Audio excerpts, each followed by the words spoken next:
الحمد لله والصلاة والسلام على سيدنا محمد وعلى آله وأصحابه أجمعين. الحمد لله والصلاة والسلام على سيدنا محمد وعلى آله وأصحابه أجمعين.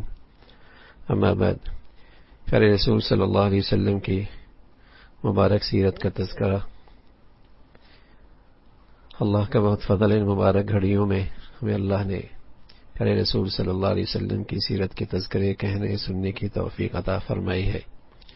اللہ ہمیں اپنے حبیب کی سچی محبت کامل اتباع نصیب فرما دے اور اسے ہماری بخشش کا سامان فرما دے. عائشہ فرماتی ہیں کہ جہاد میں عورتوں کی شرکت کے متعلق کہ امام بخاری رحمۃ اللہ نے ایک روایت نقل فرمائی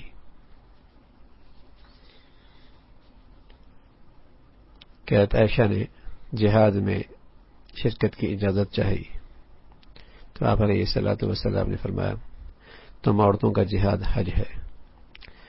عائشہ نے جو اجازت طلب کی تھی وہ قتال میں شرکت کی تھی قتال کے لیے، تو آپ نے فرمایا کہ تمہارے عورتوں کا جہاد حج ہے.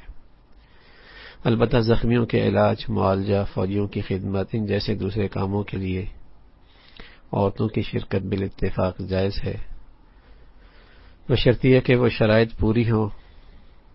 ستر، حفاظت کے تمام اسباب اور عورتوں کے نکلنے کی ضرورت بھی ہو اور کسی غلطی میں اور کسی خطا میں پڑنے کا اندیشہ نہ ہو. تو ان تمام صورتوں کی رعایت رکھ کے خدمت کے لیے شرکت بالاتفاق جائز ہے. لیکن اگر اس میں کسی چیز کی کوتاہی کا اندیشہ ہو، پردے کا، ستر کا یا کسی اور کوتاہی میں پڑنے کا، تو پھر نکلنا حرام ہے. تو یہ جہاد میں عورتوں کی شرکت کے سلسلے میں بات تھی. پھر آپ علیہ الصلوۃ والسلام نے ایک حکم دیا کہ جہاد میں عورتوں، بچوں، مزدوروں اور غلاموں کو قتل نہیں کیا جائے گا. حضرت خالد بن ولید رضی اللہ تعالیٰ عنہ نے جب ایک عورت کو قتل کیا تو آپ نے یہ حکم دیا اور اسی پر اتفاق ہے کہ ان کا قتل کرنا ناجائز ہے، حرام ہے. البتہ ایک صورت مستثنا ہے کہ جب یہ جنگ میں شریک ہوں اور براہ راست مسلمانوں سے قتال کر رہی ہوں اور اس صورت میں مٹھ بھیڑ میں ان کا قتل کیا جائے یا پیٹ پھینک کے بھاگ رہے ہوں تو پھر ان سے اعراض کیا جائے گا. اور اسی طرح یہ صورت بھی مستثنا ہے کہ جب کفار اپنے بچوں اور عورتوں کو ڈھال کے طور پہ استعمال کرے اور ان کے قتل کیے بغیر کفار کی سرکوبی ممکن نہ ہو، تو اس صورت میں بھی ان کا قتل کرنا جائز ہے. پھر جہاد کا مطلب کافروں سے نفرت نہیں ہے. جہاد کا مطلب کافروں سے نفرت بالکل نہیں. اس کا ثبوت یہ ہے کہ طائف کے محاصرے سے واپسی پر بعض صحابہ نے رسول اللہ صلی اللہ علیہ وسلم سے عرض کیا کہ ثقیف کے لیے بد دعا کریں، مگر آپ علیہ الصلوۃ والسلام نے بجائے بد دعا کے ان کے لیے دعا فرمائی، اے اللہ ثقیف کو ہدایت دے دے اور انہیں توفیق دے کہ وہ میرے پاس آئیں. تو اس کا مطلب یہ کہ جہاد نام امر بالمعروف اور نہی عن المنکر کے فریضے کی انجام دہی کا ایک فریضہ ہے. اللہ کا حکم ہے، امر بالمعروف اور نہی عن المنکر کی ایک شکل ہے اور یہ تمام لوگوں کی ذمہ داری ہے تاکہ وہ قیامت تک کے دن ابدی عذاب سے وہ محفوظ رہ سکے.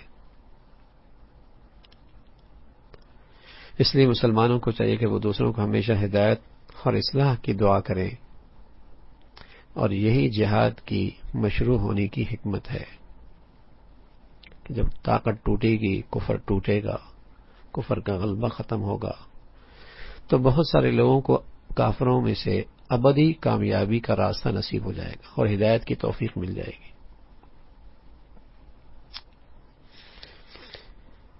اسی طرح انصار کی فضیلت، رسول اللہ صلی اللہ علیہ وسلم کی سے ان کی محبت، پیارے رسول صلی اللہ علیہ وسلم سے روایت ہے کہ شیطان ابن آدم کی رگوں میں خون کی طرح دوڑتا ہے. شیطان نے چاہا کہ رسول اللہ صلی اللہ علیہ وسلم نے جو اموال غنیمت کی تقسیم کے سلسلے میں پالیسی اختیار فرمائی ہے اس سلسلے میں انصار کا ایک گروہ کے دلوں میں تنقید کا رجحان پیدا کر دے۔ شیطان کے یہ وسوسے، ان کے دلوں میں یہ خیال آیا کہ اللہ کے نبی صلی اللہ علیہ وسلم اپنی قوم اہل وطن کی محبت میں گرفتار ہیں اور ان کے ہوتے ہوئے انصار کو فراموش کر دیا۔ جب نبی علیہ الصلوۃ والسلام کو اس کی خبر ہوئی تو آپ نے ان سے فرمایا کہ کھڑے ہوئے اور خطبہ دیا، اور بڑی رقت اور اعلیٰ ذوق اور انصار سے شدید محبت کے احساس سے بھرپور آپ کی یہ گفتگو تھی، اور ساتھ ہی میں اس بات کا بھی طرف اشارہ تھا کہ آپ کو یہ جان کر سخت تکلیف پہنچی ہے کہ جو لوگ آپ کو سب سے زیادہ محبوب ہیں ان کے دل میں آپ کے بارے میں یہ شکایت پیدا ہو گئی ہے کہ انہیں آپ نے فراموش کر دیا اور ان سے آپ نے منہ پھیر لیا ہے۔ تو آپ علیہ الصلوۃ والسلام نے خطبہ دیا اور فرمایا کہ لوگوں، انصار سے خطاب کیا اور ایسی گفتگو فرمائی کہ جتنے اندیشے اور خیالات انصار کے دلوں میں تھے سب ختم ہو گئے، اور ان کی آنکھوں سے خوشی سے آنسو نکل آئے، اور اموال غنیمت کی تقسیم میں ان کے حصے میں جو کچھ آیا اس پر پھولے نہیں سمائے، اس لیے کہ ان کے حصے میں اللہ کے نبی آئے تھے۔ مال، بھیڑ، بکریاں، اموال کی غنیمت کی ان کے نزدیک کیا حیثیت ہے، جبکہ ان کے حصے میں رسول اللہ صلی اللہ علیہ وسلم جو ان کا محبوب ہیں وہ آ گئے، اور رسول اللہ صلی اللہ علیہ وسلم ان کے ساتھ واپس لوٹیں گے، اور ان کا جینا مرنا آپ علیہ الصلوۃ والسلام کے ساتھ اور آپ کا ان انصار کے ساتھ ہوگا۔ تو رسول اللہ صلی اللہ علیہ وسلم کی جانب سے وفا اور بے لوث محبت اور مودت کی اس سے بڑھ کر اور کون سی دلیل ہو سکتی ہے کہ آپ اپنے وطن کو اور اپنے متعلقین کو خیر بات کہہ دیں اور زندگی کی بقیہ دن حضرات انصار کے ساتھ گزارنے کا فیصلہ فرما دیں۔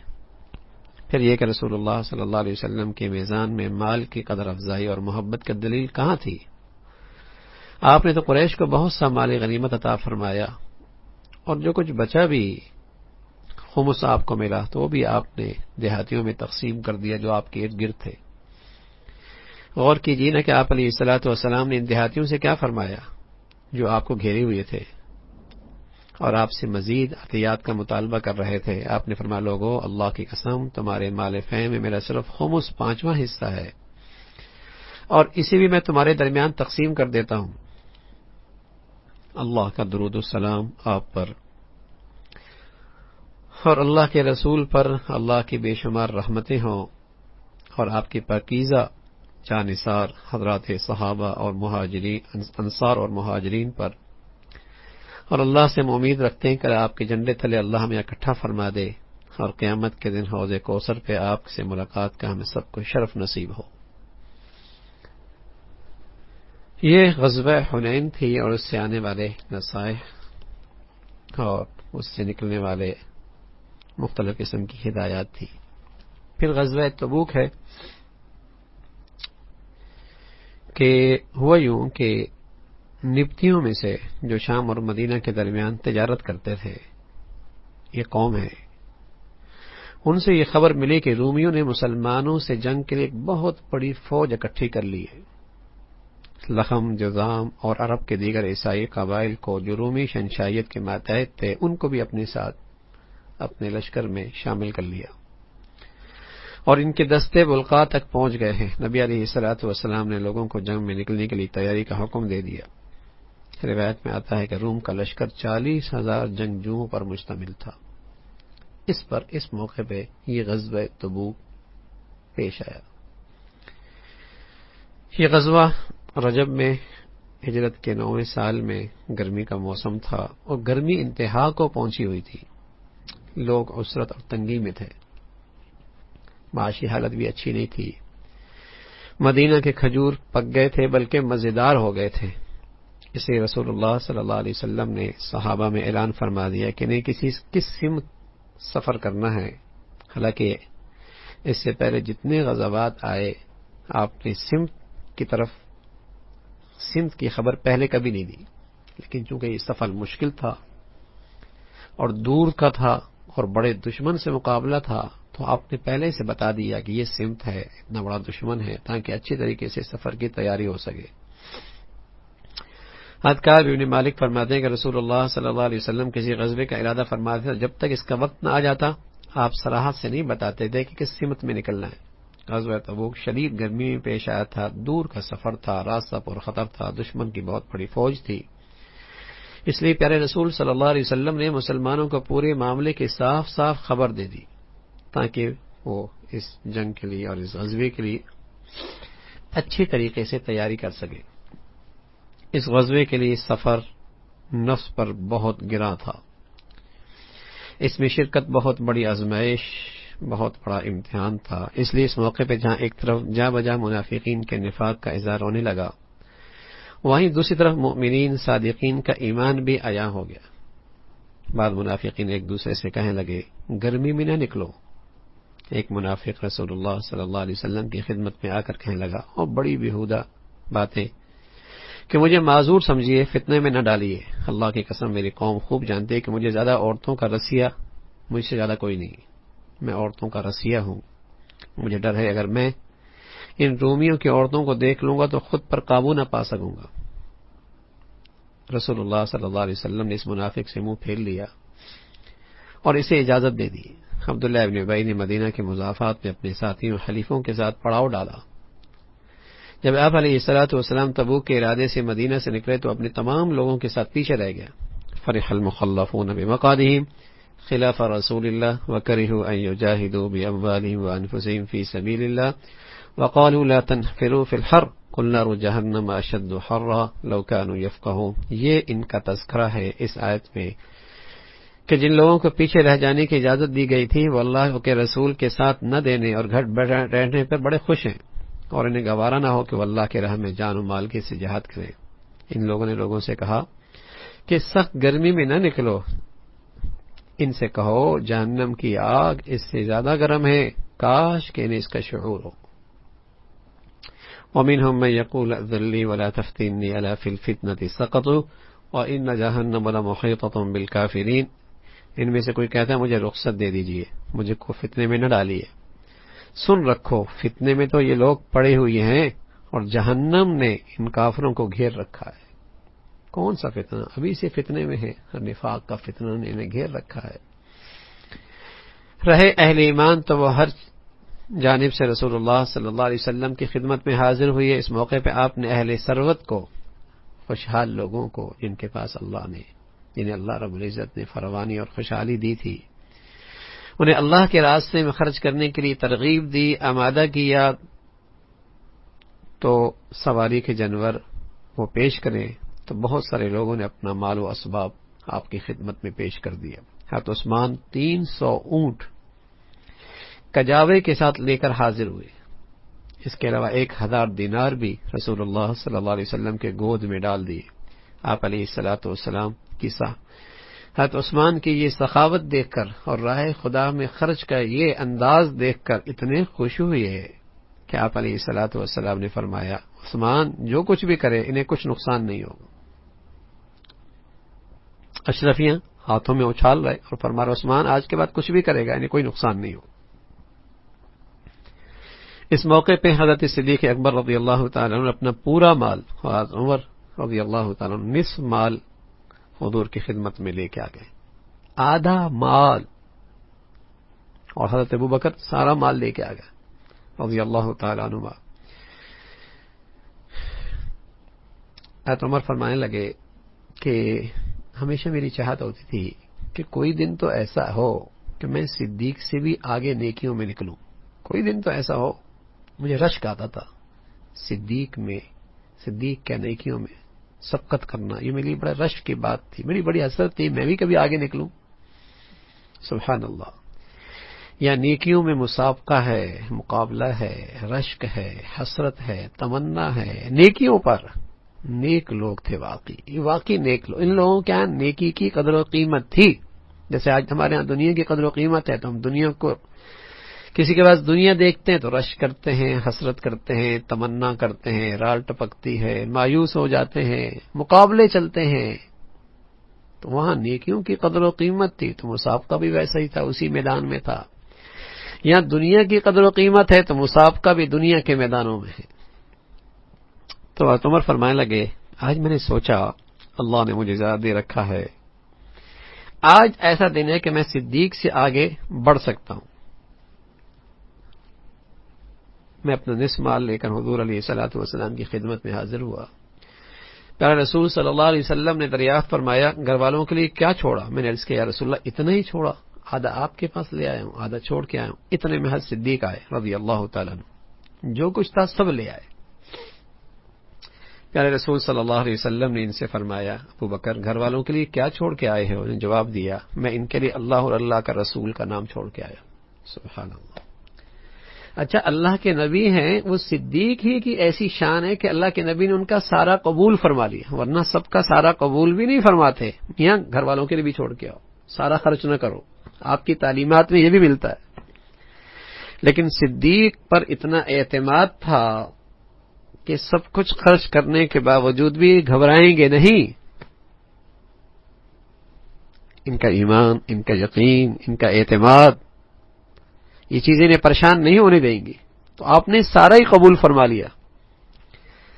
کس اللہ اور اللہ کا رسول کو چھوڑ کے آیا ہوں. میں نے کہا میں کبھی بھی ان سے آگے نہیں بڑھ سکتا. حضرت عمر فرمان لگے مجھے اندازہ ہو گیا میں صدیق سے آگے نہیں بڑھ سکتا.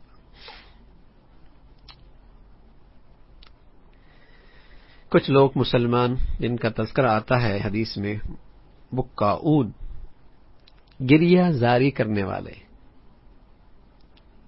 یہ رسول اللہ صلی اللہ علیہ وسلم کی خدمت میں حاضر ہوئے اس موقع پہ، غزوہ تبوک کے موقع پہ، اور آپ سے سواریوں کا مطالبہ کرنے لگے کہ یا رسول اللہ ہم نے بھی شرکت کرنی ہے اس غزوے میں، سواریاں کوئی نہیں، کوئی آپ ہمارے لیے انتظام فرما دیں تاکہ یہ سعادت ہمیں بھی ملے.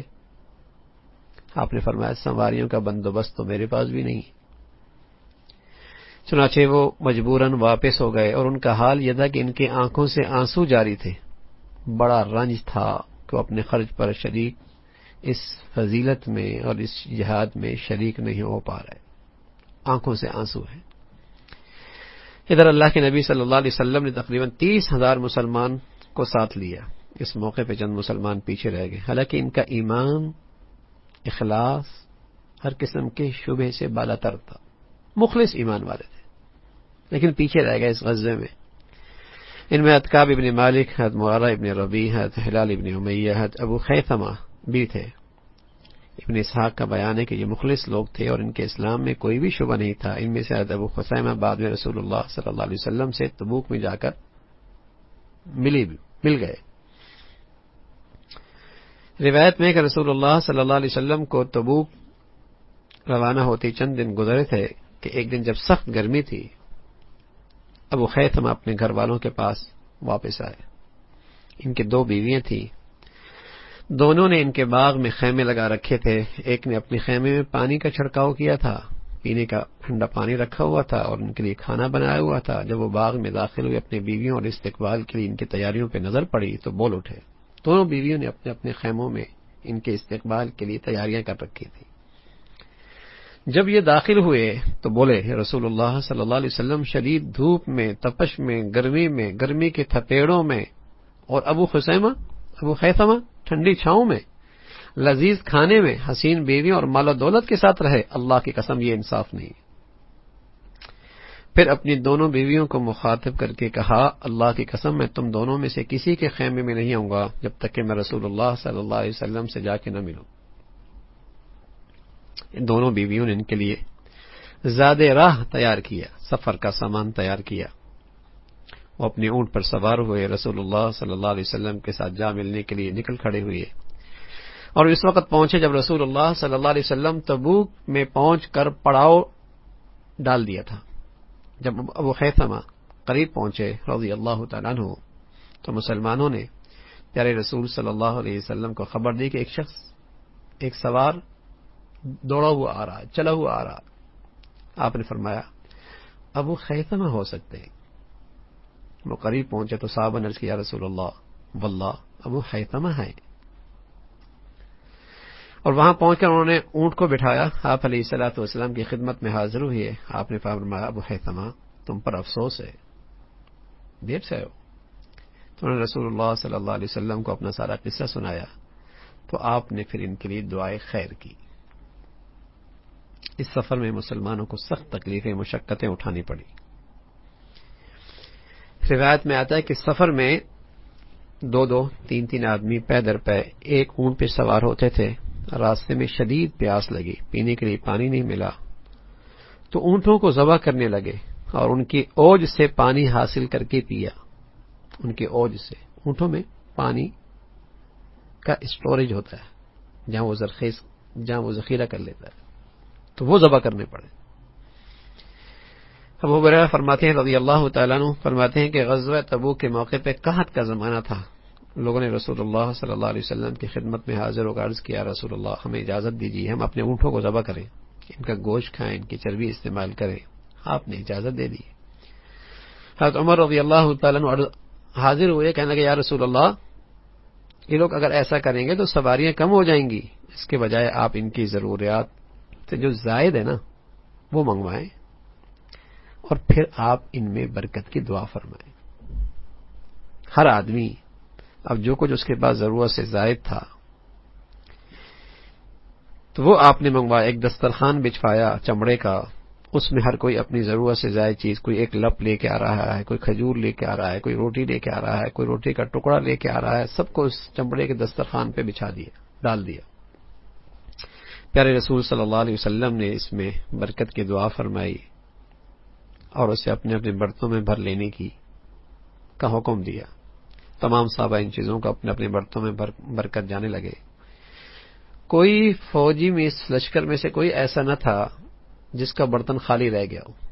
سبحان اللہ، تمام صحابہ ان کا پیٹ بھی بھر گیا، پھر بھی کچھ بچ گیا۔ اس موقع پہ آپ علیہ الصلوۃ والسلام نے فرمایا میں گواہی دیتا ہوں کہ اللہ کے سوا کوئی معبود نہیں، میں اللہ کا رسول ہوں، اور کوئی شخص اللہ کی بارگاہ میں اس حال میں حاضر ہو کہ اسے ان دونوں باتوں پہ ذرا بھی شک نہ ہو تو وہ جنت سے محروم نہ ہوگا، وہ جنت سے محروم نہیں رہ سکتا۔ جب مسلمان تبوک پہنچے تو وہاں انہیں کوئی سازش دکھائی نہیں دی، قتال کی نوبت نہیں آئی۔ جو لوگ مسلمانوں سے جنگ کے مقصد سے اکٹھے ہوئے تھے وہ مسلمانوں کے پہنچنے سے پہلے ہی منتشر ہو گئے، رپوش ہو گئے۔ اس موقع پہ ایلا کا حاکم یوحنا رسول اللہ صلی اللہ علیہ وسلم کی خدمت میں حاضر ہوا، آپ سے جزیہ ادا کرنے کی شرط پر اس نے مصالحت کی۔ جربہ اور ادرخ کے لوگ بھی حاضر ہوئے، انہوں نے بھی جزیہ ادا کیا۔ رسول اللہ صلی اللہ علیہ وسلم نے انہیں بھی امن اور مصالحت کا پروانہ دے دیا۔ مسلمانوں کا لشکر ہجر قومی سمود کا علاقہ ہے، یہاں سے جب گزرا تو آپ نے اپنے ساتھیوں سے فرمایا کہ یہ ان لوگوں کے مکانات ہیں جنہوں نے اپنے پر ظلم کیا، تو روتی ہوئی داخل ہو، اس ڈر سے کہیں تم پر بھی وہی مصیبت نہ آ جائے جو ان پر آئی تھی۔ آپ علیہ الصلوۃ والسلام اپنا سر ڈھک لیا، سواری کی رفتار تیز کر دی، یہاں تک کہ وادی پار کر گئے۔ یہ انداز ہے اس قوم کی بستی سے نکلنے کا جس پر اللہ کا عذاب آیا ہے۔ آپ نے یہ طرز عمل اختیار کیا۔ پھر نبی علیہ الصلوۃ والسلام مدینہ لوٹ آئے۔ جب مسلمان مدینہ کے بالکل قریب پہنچ گئے تو رسول اللہ صلی اللہ علیہ وسلم نے صحابہ سے فرمایا یہ طیبہ ہے، یہ جبل احد ہے، یہ ہم سے محبت کرتا ہے، ہم اس سے محبت کرتے ہیں۔ اس موقع پہ پیارے رسول صلی اللہ علیہ وسلم نے فرمایا مدینہ میں کچھ ایسے لوگ ہیں تم جہاں بھی گئے، جو وادی بھی سر کی وہ تمہارے ساتھ تھے۔ وہ بکاؤں جانا چاہتے تھے، وسائل نہیں تھے، تمنا اور آرزو سچی تھی، سواریاں نہیں تھی، تو آپ نے فرمایا تم جہاں بھی گئے تھے وہ وادی میں تمہارے ساتھ تھے۔ صحابہ نے عرض کیا رسول اللہ مدینہ میں رہتے ہوئے؟ فرمایا ہاں مدینہ میں رہتے ہوئے، وہ عذر کی بنا پر تمہارے ساتھ نہ جا سکے۔ پھر رسول اللہ صلی اللہ علیہ وسلم کی مدینہ واپسی اسی سال رمضان میں ہو۔ اس طرح آپ تقریباً 2 ماہ مدینہ سے باہر رہے۔ جو آپ کا سفر غزوہ تبوک کا تھا تقریباً 2 مہینے کا تھا۔ پیچھے رہ جانے والوں کا معاملہ انشاءاللہ اس کا تذکرہ کل۔ سبحانک اللہم و بحمدک، نشہد ان لا الہ الا اللہ، نستغفرک و نتوب الیک۔